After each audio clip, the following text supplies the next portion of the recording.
Today is Guru Poornima. Mhm.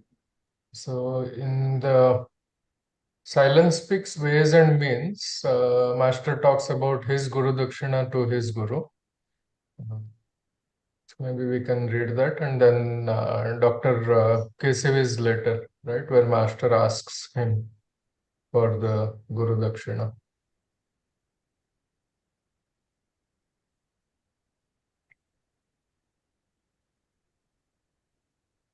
Okay, if you have it, if you have the reference, you can open up.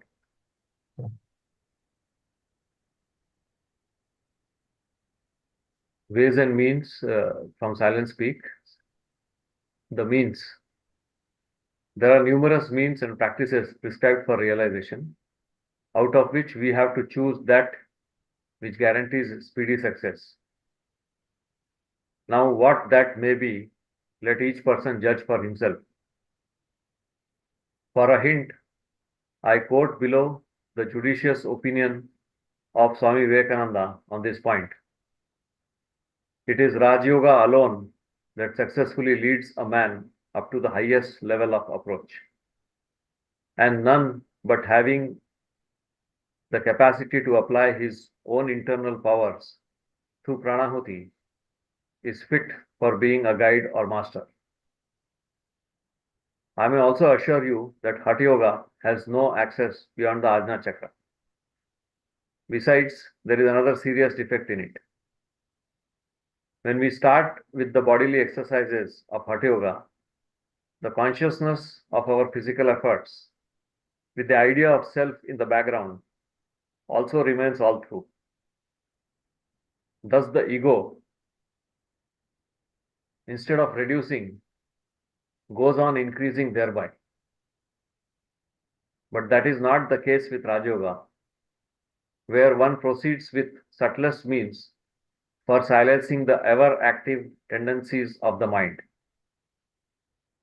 Besides, in practicing this, one is always away from the idea of the body, since he has fixed his attention upon the subtlest.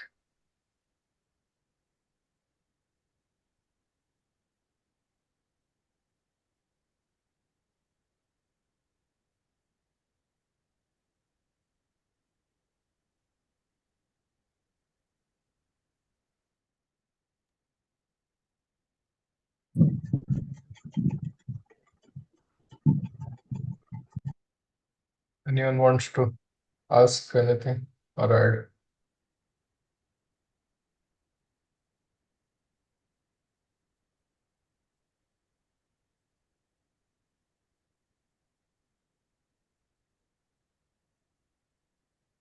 Okay. Grihastha ashram is not a bar in gaining the real. I think this is the best ashrama in which higher approach is easily possible. I am a Grihastha and my master was also one. I assure you that a perfect saint may be found in this ashram alone. We perform our duties and remember him as the ultimate reality. Duty is itself worship if the idea that it is the order of God remains in the mind.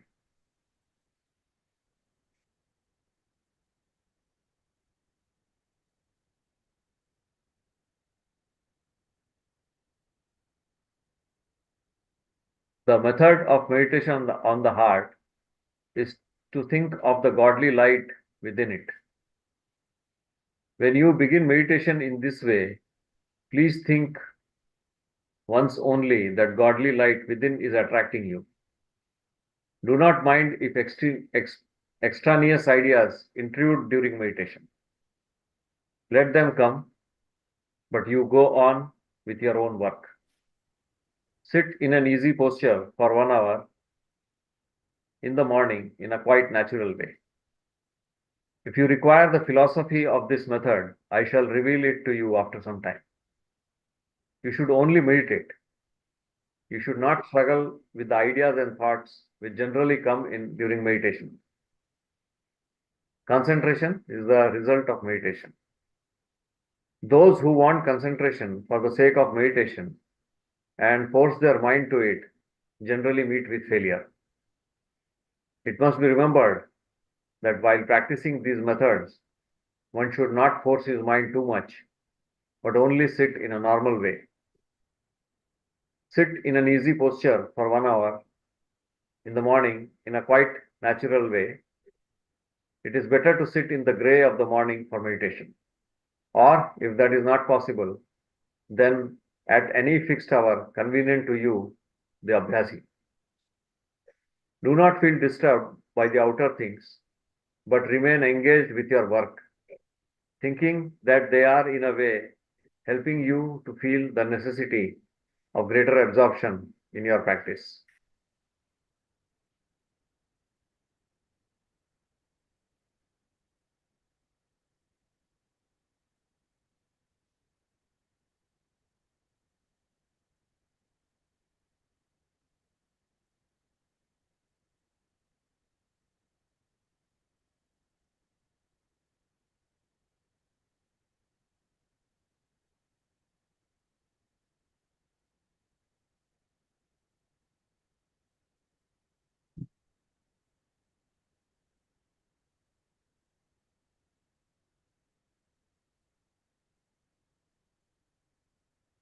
This is an important point on page 135.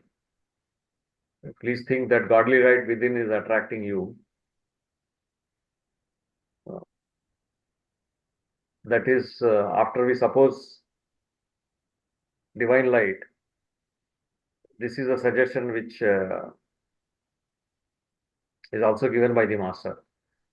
That only, please think once only. I think that once only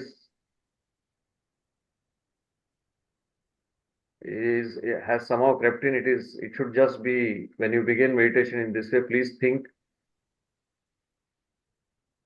once. That only I think is redundant there. Not redundant. I think it's we need to find if that is there in the original.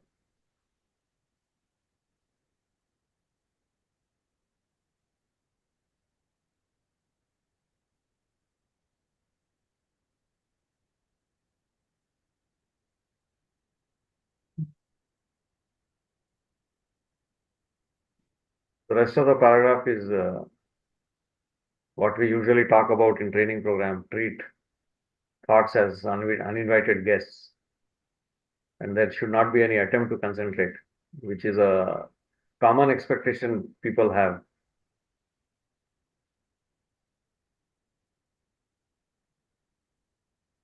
We'll go ahead.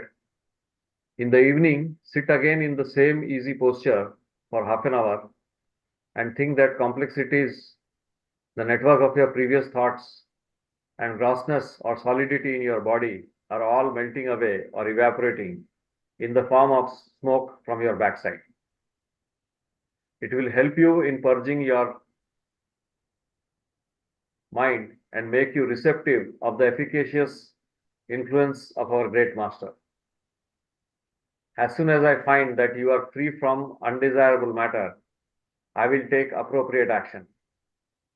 We soar high by awakening and cleaning the chakras and the sub points thereof, taking up Kundalini also in the end, with which the Abhyasi has nothing to do by himself. It is exclusively the outlook of the master.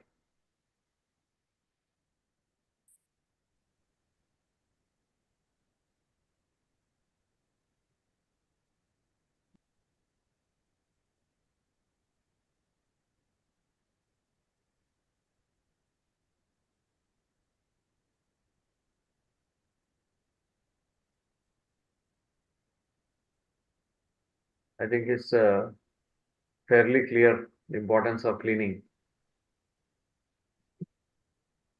Yeah. To impart spirituality really takes no time for a guide of high caliber like my master. The time is mostly spent in effecting the making of the Abhyasi.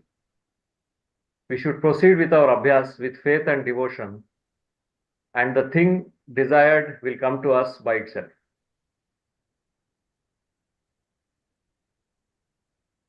I have often met the heads of various samsthas, and to my greatest surprise and sorrow, I have found not only transmission sadly missing everywhere, but also that to most of them it was quite a stranger. Swami Vivekananda had that capacity, but such personalities are always rare. Personalities like my revered master are not accidentally born. They come down only when the world waits for them in eager expectation. Such higher personalities or incarnations come down in material form to remodel the ways and methods of upasana in accordance with the need of the time. So was the case with Lord Krishna, who was a great master of his time. My revered master too has modified the system, adjusting it to the needs of the present time. His most wonderful invention in the spiritual field is the one related with the Abhyasi's approach to the central region, as stated in the efficacy of Raj Yoga. I am following in the footsteps of my great master. Often people ask me to infuse into them the godly force or energy up to the highest degree all at once. To be frank, I am always eager to do so. But to my regret, I seldom find the necessary capacity in the Abhyasi. The delay caused is only on account of that deficiency, and for that I cannot be blamed as a miser by any means. All that I possess is for all humanity. I am bound by the sacred pledge given to my master as Guru Dakshina to spread spirituality far and wide without any reserve or distinction. I am doing it now and will go on with it all my life. You must not, however, be disappointed if you have really entrusted your case to me. I promise my full support for your perfection, provided you too do the needful.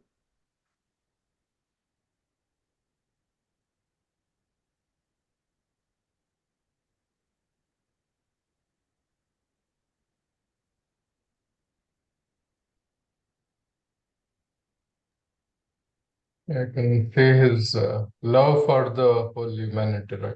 Mm.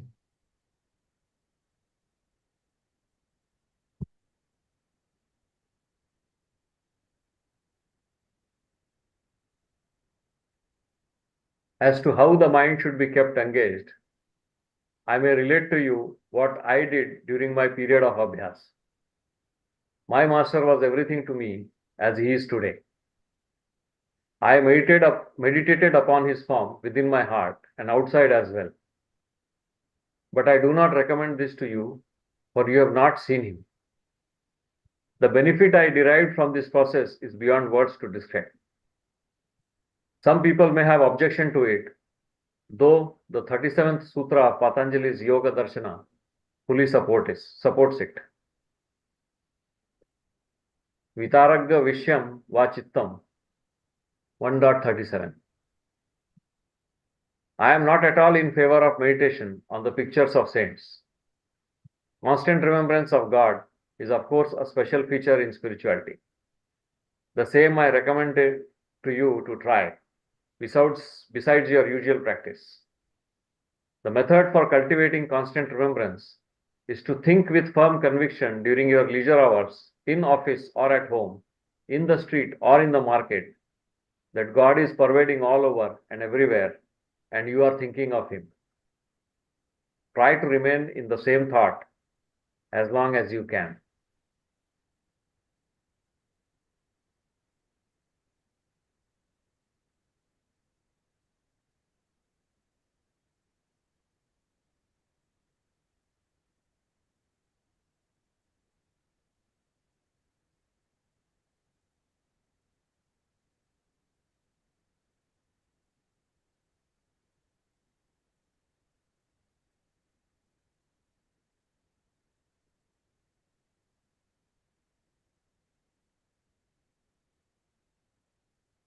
Okay, I think it's a important hint there. How to keep our mind engaged in our leisure hours.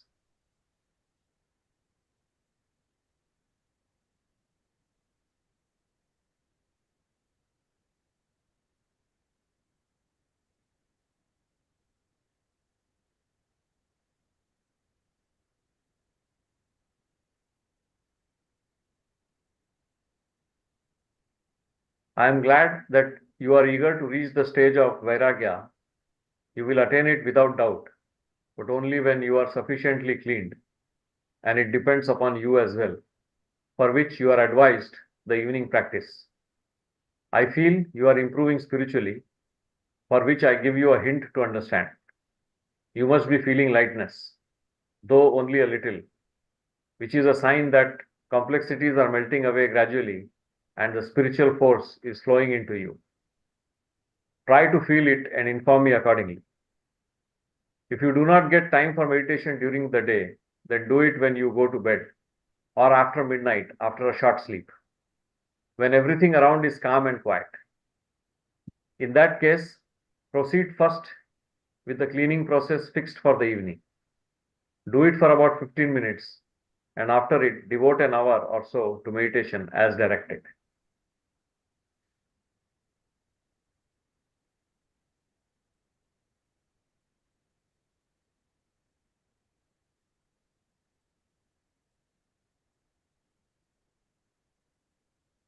So this is the other thing, right? Feeling lightness is a hint that we are progressing, we are improving spiritually. So and this is something we all of us feel or should be feeling.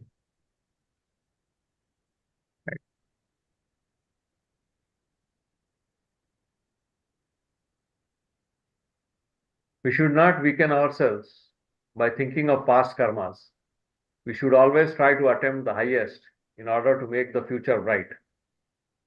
It is very difficult to have all favorable circumstances in this worldly life.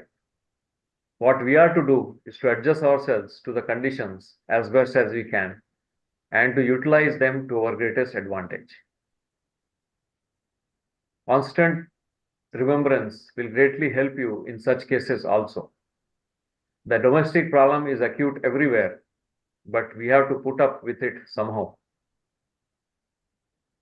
One thing more, by way of practice, is to offer daily the following brief prayer at bedtime, in the most suppliant mood and with a heart overflowing with love for the divine. O Master, thou art the real goal of human life. We are yet but slaves of wishes, putting bar to our advancement. Thou art the only God and power to bring us up to that stage. Repeat the above in your mind once or twice and meditate over it for a few minutes. The prayer must be offered in such a way as if some most miserable man is laying down his miseries with a deeply afflicted heart before the Supreme Master, imploring his mercy and grace with tearful eyes. Then alone can he become a deserving aspirant of spirituality. Whatever comes into action is always in accordance with the will of God, who is the actual doer. The difficulty arises when we link it with our own will or action, thinking it to be the result of our efforts. We rejoice at success and feel aggrieved at failure merely for that reason. This is the only thing which serves to keep us in bondage. The absence of this egoistic feeling means the advent of real potent vigor. How can this be achieved? Only by linking the self with the great power of the divine. Doing so, we go on covering stage after stage and we get closer and closer to him. It is a pity to find only a few persons trying to link themselves with the Supreme, not to speak of achieving complete negation. For that, the only path is that of surrender, though it is pretty hard task, especially for those who are overloaded with their own weight.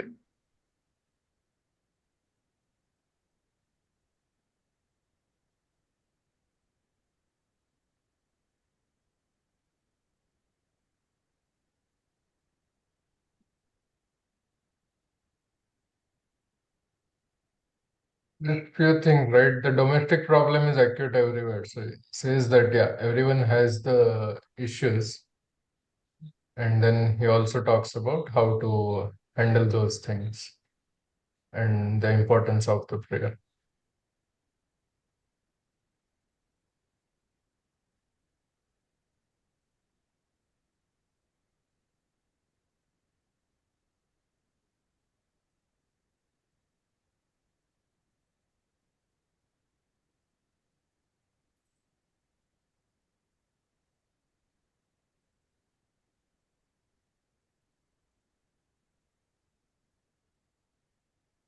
Discipline is the elementary step of surrender.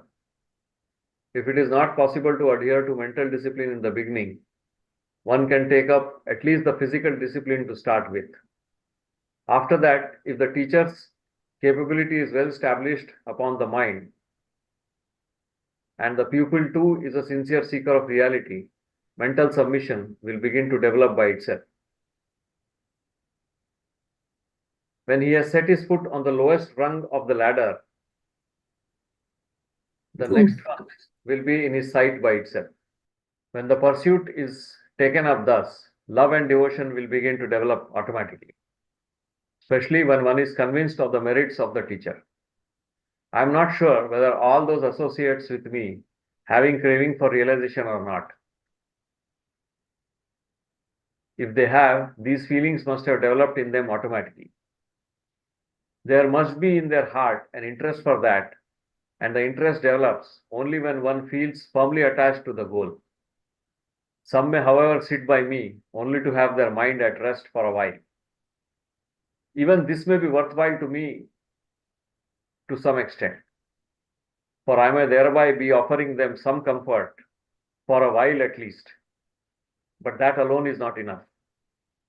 There may also be some who like to associate with me on the basis of fellow feeling and friendship, not, of course, taking into account anything of spirituality. This also may not be too little for me, because I greatly rejoice and feel refreshed when I find anyone bearing in his heart love for me. But why, after all, should anyone bother about it for my sake when there is a lot for him in the world to love and like? He alone, who is himself lost, or at least likes to be lost, or is even willing to lose all, may perhaps be inclined towards me. My tendency of mind is somewhat peculiar. Having lost myself in toto, I now like others to trace me out. I believe a wise man will never come up for it. That may be the reason why I fail to excite emotion in the heart of others, because in me, that too is lost like my own being. When that is the case, what else remains? What else then remains in me for a clue to help them to trace me out? The idea will be more clear if one develops a similar type of divine intoxication.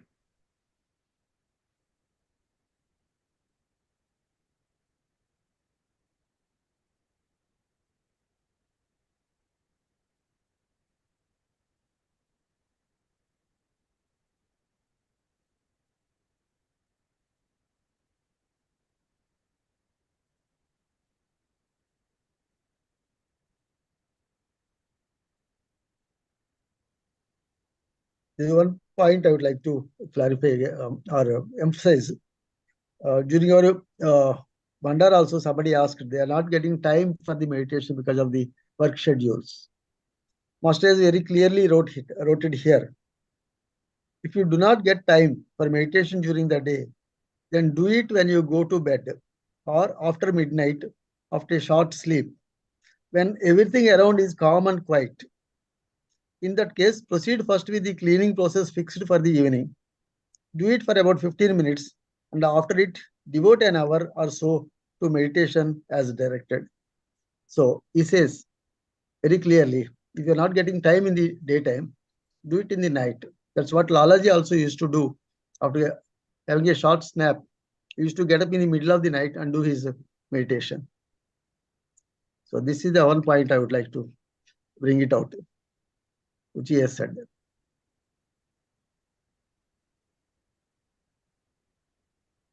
It is an exception though. I think he is writing to an Abhyasi.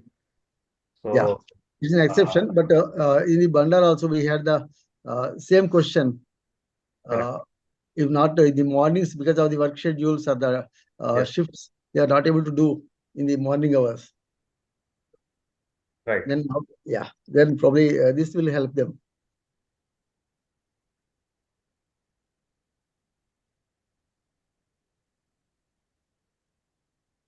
Okay, right. Yeah, so I think this particular ways and means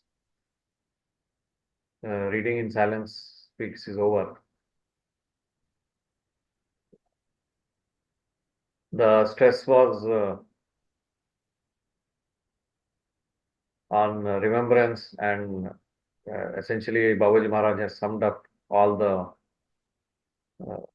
the core practices, the morning meditation, the cleaning,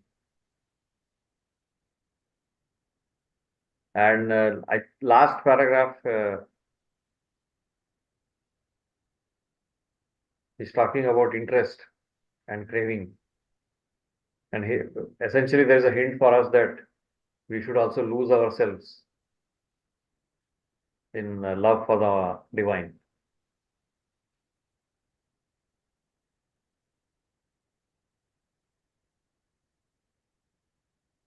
Any questions?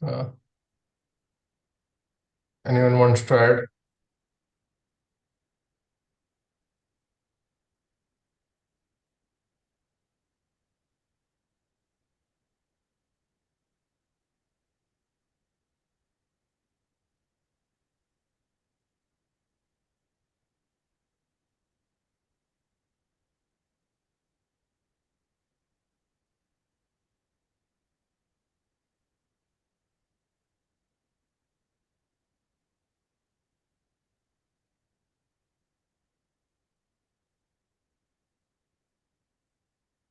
There are no questions, then just wanted to read out this letter from Pujya Babuji Maharaj to Dr. K.C. Vardachari.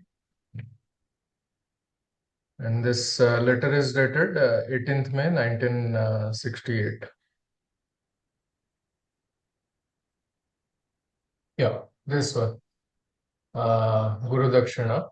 So, my dear Vardachari, on 11th May 1968 at 1:35 p.m., I found your condition coming to normalcy. It has now mostly come to normal, but I want that this stage may be so settled that I may find it almost unreadable, and it is going to be such. At this stage, I deserve, Dakshina, that you should try to prepare at least a dozen like yourself and continue to help others spiritually. Love to children, respect to Appaji, yours, Ramchandraji. It's like, since today is Guru Poornima, this would be worth revisiting.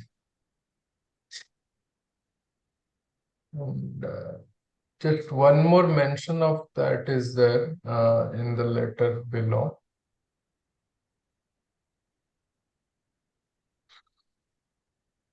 Yeah, so 26 July 1968, Janmashtami. Observance of fast during Sri Krishna Janmashtami is the order of my master. The instructions were issued accordingly. Almost all the satsangis in India used to observe fast on that specific day.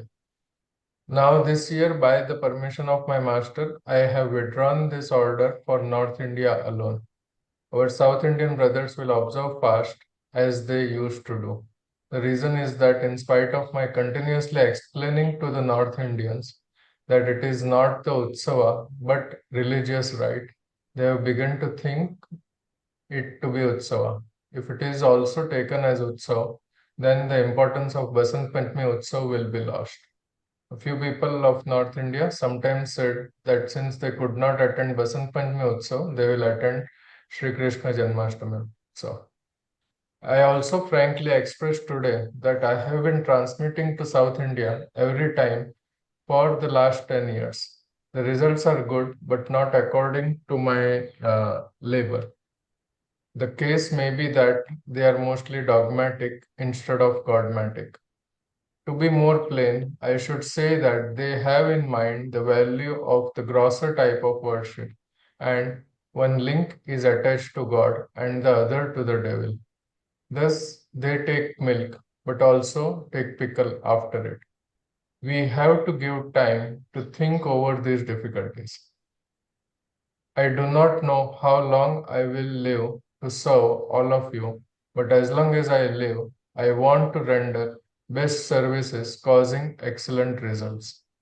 If I and you both succeed in making 2 dozens of people like yourself appointed in different corners of India, then in 20 years, the face of India will be changed and spirituality will reign throughout. Love to children and respect to Paji. Yours affectionately, Ramchandra.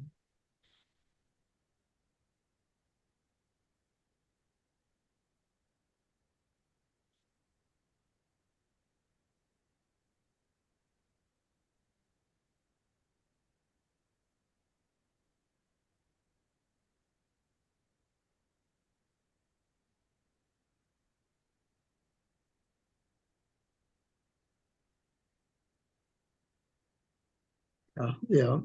As Guru Dashina, he expects service from all of us. The service is only spread of the master's message. That's the only service we can render to him. Correct. As you rightly pointed out on Guru Poornima, that we should take that as a responsibility he has given to us. I had the same thought in my mind.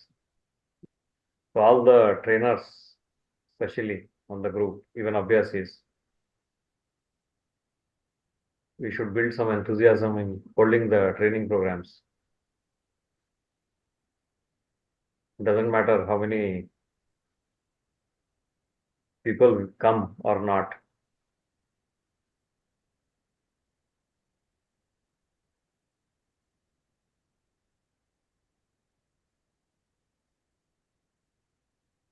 One of the things which I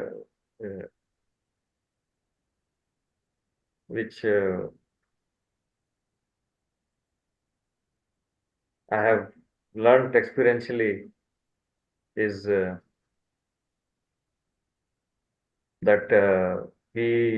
when we say that we'll wait for someone and then conduct a program, then it never happens. But we just put a schedule and then say, okay, we will conduct. From that point, the mind enters into a sort of remembrance of the master, and doesn't matter if anybody comes or not. Because one time I remember sir saying in this, I had a sitting that week, and on that particular training, there was a training program the previous week, and sir asked, sir didn't ask, I told sir, one person came or one or two people came. So sir looked at me and said, it doesn't matter whether one person comes or two-person comes, or even if nobody comes, we accept that. That is surrender. So sir might have sensed some this thing of disappointment that only one person turned up, but he kind of cleaned that thought from my mind, saying that if nobody comes, even then we accept, that is surrender. Even then, the effort to say that we have held the program or we have attempted to hold the program it makes sense. Yeah, as you rightly said, you have to serve without expectation. Yes. If you look at numbers, then we will be disappointed. Disappointed, absolutely. And the same message which we read just now, that disappointment is because of our ego. Right. Master says, right, like we rejoice at success and and get this thing at failure. And our feeling of entitlement. Yes.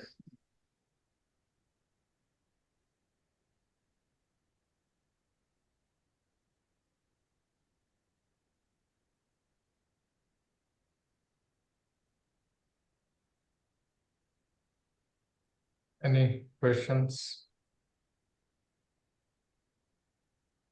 Yeah, I think we can end today's session. Yeah, we'll see you all next Sunday.